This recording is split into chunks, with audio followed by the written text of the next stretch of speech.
So yun, first trip Pangasinan, Dagupan City. Anong oras na ba ngayon?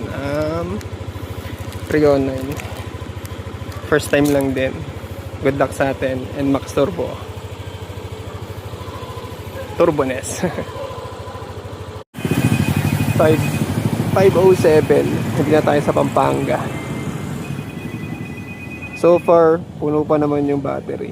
Ay, yung gasoline. Bale, pinalagay ko dyan 280 tapos may isang bar. Ride safe sa atin.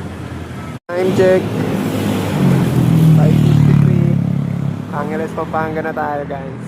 Yo. Ano naman traffic. Nabagal lang talaga ako mag-drive.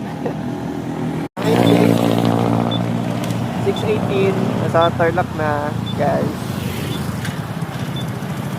Luwag naman ang biyahe, mabagal lang yung driver. Sarap gamitin na ito, ang accurate. Tapos mahati yung nandito siya pag may lilikuhan ka na lugar. Ang galing. Kaya siya nagaganon, no? Pag sa Manila, nung nandun ako sa QC, tuturo niya sa'yo kung saan ka liliko. Nice. Galing. Check. Naligaw. Dapat kanina pa ako dito 8. Dapat mga 7:45. Naligaw ako. At hindi ko alam kung saan yun. Sa Kamiling. Safe naman, malapit na sa bahay.